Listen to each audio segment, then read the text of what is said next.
Movie کا start گاؤں کے علاقے سے ہوتا ہے جہاں 3 نوجوان ایک گاڑی میں بیٹھے ہوتے ہیں جن کے نام ہیں گیز، نیتھن اور ٹیری۔ وہ ایک بوڑھے کپل کے گھر کی نگرانی کر رہے ہوتے ہیں تاکہ موقع دیکھ کر وہاں چوری کر سکیں۔ ٹیری اپنے دوستوں کو بتاتا ہے کہ وہ بوڑھا کپل ہر جمعے کو ڈنر کے لیے باہر جاتا ہے، اس لیے آج کا دن ان کے لیے گھر میں گھسنے کا بہترین موقع ہے۔ بوڑھے کپل کے نکلنے کا انتظار کرتے ہوئے ان کے پاس اچانک ایک لڑکی آتی ہے۔ اس کا نام میری ہے جو نیتھن کی گرل فرینڈ ہے۔ وہ غصے سے اسے ڈانٹتی ہے کہ اس نے اس کی گاڑی کیوں لے لی، کیونکہ اسے پہلے ہی کام کے لیے دیر ہو چکی ہے۔ مگر نیتھن دعویٰ کرتا ہے کہ اسے کچھ کام کے سلسلے میں گاڑی کچھ اور گھنٹوں کے لیے چاہیے۔ کچھ لمحوں بعد بوڑھا کپل آخر گھر سے نکل جاتا ہے اور نوجوان گھر میں گھسنے کی تیاری کرنے لگتے ہیں۔ میری کو اندازہ ہو جاتا ہے کہ کیا ہونے والا ہے اور اسے بھی اپنی گاڑی کی سخت ضرورت ہے، لیکن نیتھن اسے یقین دلاتا ہے کہ وہ صرف 20 منٹ میں واپس آ جائیں گے۔ آخر وہ بے دلی سے گاڑی میں ہی بیٹھی رہتی ہے جبکہ نیتھن گاڑی کی چابی لے کر گھر کی طرف روانہ ہو جاتا ہے۔ پھر تینوں لڑکے دروازے کی طرف بڑھتے ہیں اور ٹیری ایک گملے کے نیچے سے چابی نکالتا ہے۔ جب وہ گھر کے اندر گھستے ہیں تو نیتھن اور گیز اس سے تجوری کی جگہ کے بارے میں پوچھتے ہیں، مگر ٹیری اعتراف کرتا ہے کہ اسے بالکل بھی نہیں پتا کہ تجوری کہاں ہے۔ یہ سن کر نیتھن اور گیز غصے سے بھر جاتے ہیں کیونکہ ٹیری نے انہیں یہ کہہ کر یہاں بلایا تھا کہ اس گھر میں کیش سے بھری ہوئی ایک تجوری ہے۔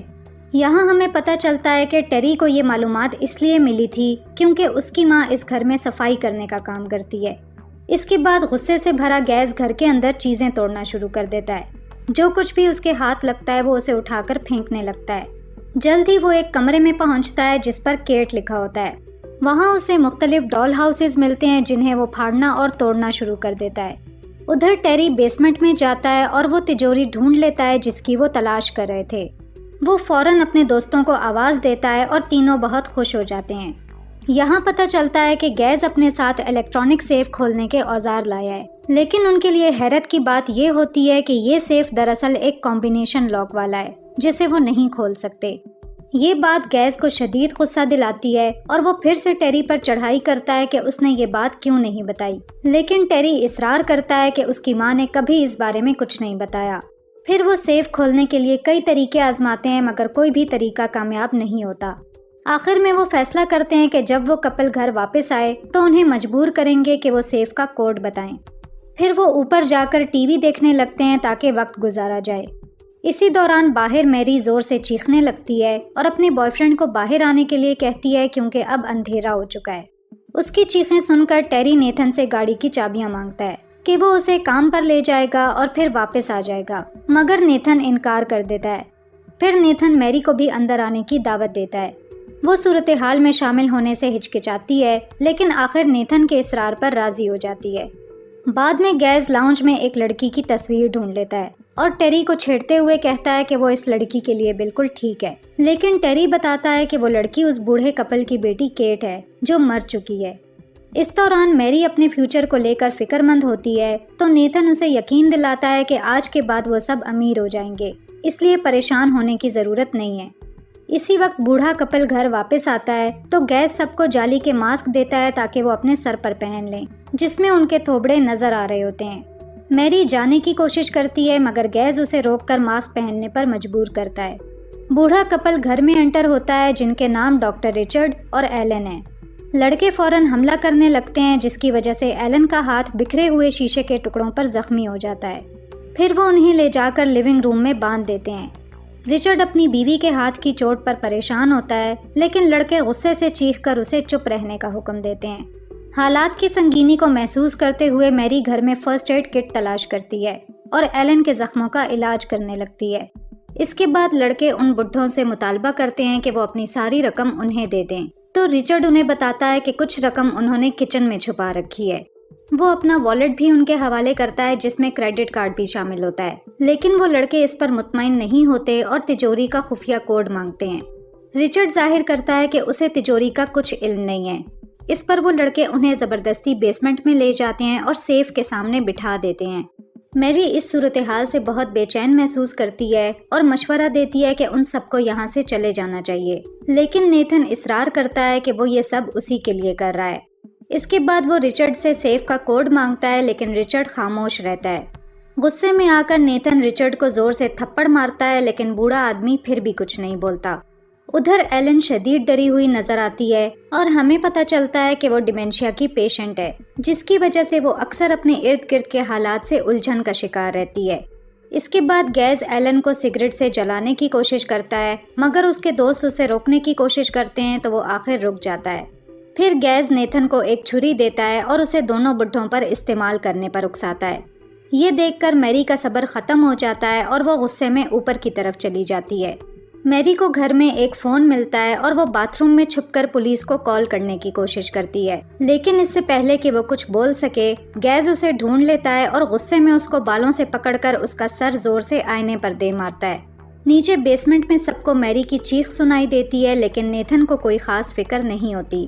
یہاں ریچرڈ حیرت انگیز طور پر ٹیری کو اس کے اصل نام سے مخاطب کرتا ہے اور کہتا ہے کہ جب اس کی ماں کو اس سب کا پتہ چلے گا تو وہ بہت مایوس ہوگی۔ وہ نیتھن کو بھی اس کے نام سے پکار کر وارن کرتا ہے کہ وہ گیز جیسے پاگل انسان کے ہاتھوں استعمال نہ ہو جو ان کے شہر کا بھی نہیں ہے۔ ریچرڈ کہتا ہے کہ اس نے انہیں بچپن سے بڑا ہوتے دیکھا ہے اور ان سے منت کرتا ہے کہ وہ اپنی زندگی اس طرح برباد نہ کریں۔ کچھ لمحوں بعد گیز بندھی ہوئی میری کو گھسیٹتا ہوا بیسمنٹ میں لے آتا ہے اور بتاتا ہے کہ اس نے پولیس کو کال کرنے کی کوشش کی تھی۔ پھر نیتھن ایلن کے گلے پر چھری رکھ دیتا ہے اور ایک بار پھر ریچرڈ سے سیف کا کوڈ مانگتا ہے۔ اسی لمحے گیز نیتھن کے کان میں کچھ سرگوشی کرتا ہے جس سے نیتھن گھبرا جاتا ہے۔ پھر وہ ڈاکٹر کو دھمکی دیتا ہے کہ اگر اس نے کوڈ نہ بتایا تو وہ ایلن کی انگلی کاٹ دے گا۔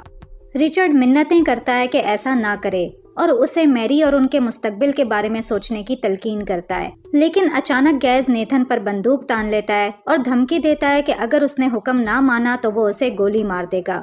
نیتھن کے پاس اب کوئی اور راستہ نہیں بچتا اور وہ آگے بڑھ کر ایلن کی انگلی کاٹ دیتا ہے۔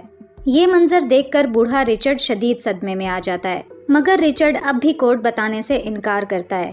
یہ دیکھ کر ڈرا ہوا نیتھن اچانک گیز پر حملہ کر دیتا ہے، جس سے گیز کی بندوق زمین پر گر جاتی ہے۔ دونوں لڑکوں کے درمیان چاقو پر شدید لڑائی ہوتی ہے، لیکن آخر گیز قابو پا لیتا ہے اور نیتھن کے پیٹ میں چاقو گھونپ دیتا ہے۔ یہ سب دیکھ کر ریچرڈ گھبرا کر منت کرتا ہے کہ اس کی رسی کھول دی جائے تاکہ وہ نیتھن کی جان بچا سکے، لیکن گیز کو کسی کی پرواہ نہیں ہوتی اور وہ کہتا ہے کہ جب تک سیف کا کمبینیشن کوڈ نہیں بتایا جاتا وہ رسی نہیں کھولے گا۔ یہ بات ڈاکٹر ریچرڈ کو ایک مشکل صورتحال میں ڈال دیتی ہے اور وہ آخر سیف کا کمبینیشن بتا دیتا ہے۔ گیز خوشی سے سیف کی طرف بڑھتا ہے، جبکہ ریچرڈ بار بار ٹیری سے منت کرتا ہے کہ وہ اس کی رسی کھول دے، مگر ٹیری حالات کی وجہ سے صدمے میں ہوتا ہے اور بس روتا رہتا ہے۔ جلد ہی ہمیں پتہ چلتا ہے کہ جو کمبینیشن ڈاکٹر نے دیا تھا وہ غلط ہے۔ اس پر گیز غصے میں آ جاتا ہے تو ڈاکٹر اسے دوسرا کوڈ دیتا ہے۔ اسی دوران میری چپکے سے موقع کا فائدہ اٹھا کر اپنی رسیوں سے خود کو آزاد کر لیتی ہے۔ گیز پھر سے اپنے آپ پر قابو نہیں رکھ پاتا جب دوسرا کوڈ بھی کام نہیں کرتا۔ وہ ایک چین سو لے کر ایلن کی طرف بڑھتا ہے اور ڈرا ہوا ریچرڈ اس سے کہتا ہے کہ وہ ایسا نہ کرے، مگر گیز اس کی بات نہیں سنتا اور آگے بڑھتا ہے۔ جب گیز ایلن پر حملہ کرنے ہی والا ہوتا ہے تو اسی وقت میری اس کے پیچھے آتی ہے اور اسے سلیج ہیمر سے سر پر مارتی ہے، جس سے وہ فوراً ہی مر جاتا ہے۔ اس کے بعد میری ریچرڈ اور ایلن کو ان کی رسیوں سے آزاد کرتی ہے۔ وہ دیکھتی ہے کہ بیسمنٹ سے گیراج تک راستہ جاتا ہے اور وہاں ایک وین کھڑی ہوئی ہے۔ وہ سوچتی ہے کہ وہ وین چلا کر ہاسپٹل لے جا سکتی ہے، لیکن تبھی وہ حیرت کے ساتھ دیکھتی ہے کہ ڈاکٹر بندوق اٹھاتا ہے اور کہتا ہے کہ کوئی بھی نہیں جا رہا۔ وہ کہتا ہے کہ ہاسپٹل 30 میل دور ہے اور نیتھن زندہ نہیں بچ پائے گا۔ اس کے بجائے وہ نیتھن کا علاج گھر پر کرے گا جب تک ایمبولینس نہیں آتی۔ یہ سن کر میری اور ٹیری نیتھن کو اوپر لے جاتے ہیں، جبکہ ریچرڈ اپنی بیوی کو دلاسا دیتا ہے اور اسے بھی اوپر لے آتا ہے۔ اس کے بعد وہ نیتھن کو ایک کمرے میں لے جاتے ہیں اور ایسا لگتا ہے کہ وہ موت کے قریب ہے، لیکن ڈاکٹر کو اس کی پرواہ نہیں ہوتی اور وہ آرام سے اپنی بیوی کی معمولی چوٹ کا علاج کرنا شروع کر دیتا ہے۔ جب میری مسلسل اس کی منت کرتی ہے تو آخر وہ نیتھن کا معائنہ شروع کرتا ہے اور بغیر کسی پرواہ کے چاقو اس کے پیٹ سے نکال دیتا ہے۔ ایسا لگتا ہے کہ وہ جان بوجھ کر نیتھن کو تکلیف پہنچانا چاہتا ہے اور چاہتا ہے کہ وہ مر جائے۔ ڈاکٹر دعویٰ کرتا ہے کہ کوئی اہم حصہ متاثر نہیں ہوا اور یہ کہتے ہوئے سب کو باہر بھیج دیتا ہے کہ اسے کام کرنے کے لیے سکون چاہیے۔ وہ وعدہ کرتا ہے کہ وہ زخم کو ٹھیک کرے گا اور ایمبولینس بھی بلائے گا۔ بعد میں ٹیری اداس میری کو تسلی دیتا ہے اور وعدہ کرتا ہے کہ سب کچھ ٹھیک ہو جائے گا۔ جب وہ روتی ہے تو اچانک وہ اسے خوبصورت کہتا ہے اور اسے چھونے کی کوشش کرتا ہے، لیکن اس پر میری شدید غصے میں آ جاتی ہے اور اسے الزام دیتی ہے کہ وہ ان کمزور حالات کا فائدہ اٹھانے کی کوشش کر رہا ہے۔ وہ یہ بھی الزام لگاتی ہے کہ یہ سارا کھیل اسی نے رچایا ہے اور وہی نیتھن کو یہاں لایا ہے۔ ٹیری بتاتا ہے کہ اصل میں یہ نیتھن کا خیال تھا، لیکن میری اس بات کو نہیں مانتی کیونکہ ٹیری کی ماں یہاں کام کرتی ہے۔ پھر وہ اپنی جڑواں بہن جین کا ذکر کرتی ہے جو پہلے ٹیری کو ڈیٹ کرتی تھی۔ میری وضاحت کرتی ہے کہ جین نے کبھی دل سے اس کی پرواہ نہیں کی اور صرف ہمدردی کی وجہ سے وہ اس کے ساتھ تھی۔ وہ یہ بھی دعویٰ کرتی ہے کہ ٹیری کی وجہ سے جین اس شہر سے بھاگ گئی۔ یہ سب سن کر ٹیری کا دل بہت دکھتا ہے اور وہ بالکل بچے کی طرح رونے لگتا ہے۔ پھر میری نیتھن کو دیکھنے جاتی ہے جو بالکل پیلا اور ٹھنڈا ہو چکا ہوتا ہے۔ رچرڈ اسے بتاتا ہے کہ لڑکا خطرے سے باہر ہے اور پرسکون نیند سو رہا ہے، لیکن میری جانتی ہے کہ یہ سچ نہیں ہے کیونکہ وہ اس کی نبض محسوس نہیں کر پاتی۔ میری کی پریشانی محسوس کرتے ہوئے ڈاکٹر کہتا ہے کہ وہ ایمبولینس کو کال کرے گا تاکہ وہ پرسکون ہو جائے۔ وہ ہاسپٹل فون کرتا ہے لیکن میری دیکھتی ہے کہ فون کی تار کٹی ہوئی ہے اور اسے اندازہ ہو جاتا ہے کہ ڈاکٹر صرف دکھاوا کر رہا ہے۔ یہ دیکھ کر میری ڈر جاتی ہے اور بھاگنے کی کوشش کرتی ہے، لیکن تھوڑی ہی دیر میں اس کی طبیعت خراب ہو جاتی ہے اور وہ سنک میں الٹی کر دیتی ہے۔ یہ دیکھ کر رچرڈ اسے ایک میڈیسن دینے کی آفر کرتا ہے جو اسے پرسکون کر سکتی ہے، لیکن میری انکار کر دیتی ہے۔ اس کے بعد میری کمرے سے باہر نکلتی ہے اور یہ دیکھ کر حیران ہو جاتی ہے کہ ایلن ٹیری کو ایک انجیکشن لگا رہی ہے اور اسے ایک چھوٹے بچے کی طرح پیار سے سنبھال رہی ہے۔ ڈر کے مارے وہ فوراً وہاں سے نکلنے کی کوشش کرتی ہے، مگر اسے اندازہ ہوتا ہے کہ گھر کے سبھی دروازے بند ہیں۔ بعد میں میری ایلن سے پوچھتی ہے کہ اس نے ٹیری کو کیا دیا تھا، لیکن رچرڈ وضاحت کرتا ہے کہ وہ صرف ایک درد کم کرنے والی دوا تھی تاکہ وہ پرسکون ہو جائے۔ پھر پریشان میری ٹیری کے پاس جاتی ہے اور اس سے اس کا فون مانگتی ہے، مگر ٹیری بتاتا ہے کہ اس نے وہ فون ایلن کو دے دیا تھا۔ یہ بات سن کر میری کو غصہ آتا ہے اور وہ ٹیری کو بتانے کی کوشش کرتی ہے کہ نیتھن مر چکا ہے۔ اتنے میں بوڑھا کپل وہاں آ جاتا ہے اور انہیں چائے پر بیٹھنے کی دعوت دیتا ہے۔ اس کے بعد سب لوگ ڈنر ٹیبل پر بیٹھ جاتے ہیں۔ پھر رچرڈ اپنی مری ہوئی بیٹی کیٹ کی ایک پکچر دکھاتا ہے اور بتاتا ہے کہ وہ کتنی خاص اور پیاری تھی۔ کچھ لمحے بعد ایلن چائے کا کپ اٹھا کر پینے لگتی ہے، لیکن رچرڈ اسے روک دیتا ہے اور کہتا ہے کہ یہ چائے میری کے لیے ہے۔ ایلن معذرت کرتی ہے اور چائے میری کو تھما دیتی ہے۔ اس کے بعد رچرڈ ایک اسکریپ بک دکھاتا ہے جو ایلن نے تیار کی ہے۔ اس میں ان تمام نوجوان لڑکیوں کی ڈیٹیلز شامل ہوتی ہیں جو پچھلے کچھ سالوں میں اس علاقے سے لاپتہ ہو چکی ہیں۔ یہاں میری اپنی بہن جین کی پکچر دیکھ کر حیران رہ جاتی ہے۔ اس سے اس کا خوف اور بھی بڑھ جاتا ہے اور وہ یہ کہہ کر اپنا فون واپس مانگتی ہے کہ اسے نیتھن کی ماں کو کال کرنی ہے، لیکن بوڑھا کپل انکار کر دیتا ہے اور اسے کہتا ہے کہ اچھی بچی بن کر اپنی چائے پی لے۔ برداشت ختم ہونے پر وہ انہیں دروازہ کھولنے کا حکم دیتی ہے، لیکن رچرڈ اسے آسانی سے قابو کر لیتا ہے اور پھر اسے سیڑھیوں کے نیچے والی الماری میں بند کر دیتا ہے۔ وہ ٹیری کو اس کی نگرانی کرنے کا ذمہ دیتا ہے اور حیرت کی بات یہ ہے کہ بیوقوف ٹیری بھی اس کام کے لیے راضی ہو جاتا ہے۔ اس کے بعد رچرڈ ایلن کو اوپر لے جاتا ہے تاکہ وہ سو جائے۔ اگلے سین میں میری ٹیری سے بار بار منت کرتی ہے کہ وہ اسے باہر جانے دے، لیکن وہ انکار کر دیتا ہے کیونکہ وہ اب بھی اس سے ناراض ہے کہ اس نے اسے ٹھکرا دیا تھا۔ وہ پوچھتا ہے کہ وہ ہمیشہ اس کے ساتھ برا سلوک کیوں کرتی ہے اور صرف نیتھن کی پرواہ کرتی ہے جو اس کی پرواہ نہیں کرتا۔ پھر وہ اپنے پیروں میں سنسناہٹ محسوس کرتا ہے اور سوچتا ہے کہ ایلن نے شاید غلطی سے اسے زیادہ دوا دے دی ہے۔ یہ سن کر میری دعویٰ کرتی ہے کہ یہ جان بوجھ کر کیا گیا تھا، لیکن ٹیری بوڑھے کپل پر اندھا اعتماد کرتا ہے۔ دوائی جلدی اثر کرنے لگتی ہے اور وہ میری کو جین کے طور پر تصور کرنے لگتا ہے۔ وہ ان لمحات کو یاد کرتا ہے جو انہوں نے ساتھ گزارے تھے۔ شروع میں میری الجھن میں ہوتی ہے، لیکن پھر وہ بھی اس کے ساتھ ایکٹنگ کرنے لگتی ہے۔ اس پر ٹیری آخر الماری کا دروازہ کھول دیتا ہے اور اسے باہر نکال دیتا ہے، لیکن میری باہر آتے ہی فوراً اوپر کی طرف بھاگتی ہے۔ اپنی ٹانگوں میں بڑھتے ہوئے درد کے باوجود ٹیری ہمت کرتا ہے اور ایک چھڑی کے سہارے اوپر کی طرف جاتا ہے۔ وہاں پہنچ کر وہ دیکھتا ہے کہ میری کیٹ کے پرانے کمرے میں کھڑکی سے باہر نکلنے کی کوشش کر رہی ہے، مگر وہ بیوقوف ایک بار پھر میری کو جین سمجھ بیٹھتا ہے اور اسے الزام دیتا ہے کہ وہ اسے چھوڑ کر جا رہی ہے۔ میری اسے پرسکون کرنے کی کوشش کرتی ہے، لیکن ٹیری اچانک اسے پکڑنے کی کوشش کرتا ہے، جس پر میری فوراً اسے دھکا دیتی ہے۔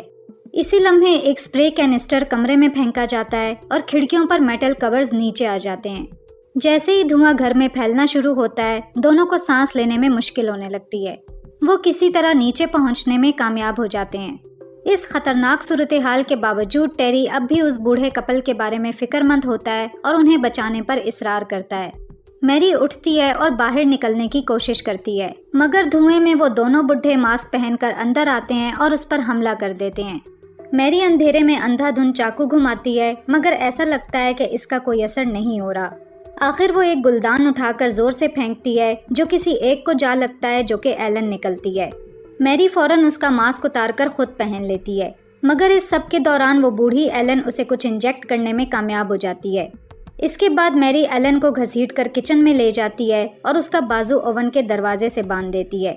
پھر وہ ایلن کو یرغمال بنا لیتی ہے اور ڈاکٹر سے مطالبہ کرتی ہے کہ وہ اپنی وین کی چابی اور ٹیری کو اس کے حوالے کر دے، تبھی جا کر وہ ایلن کو چھوڑے گی۔ مگر جلد ہی میری کو چکر آنے لگتے ہیں کیونکہ ایلن نے جو انجیکشن اسے دیا تھا اس کا اثر ہونا شروع ہو جاتا ہے۔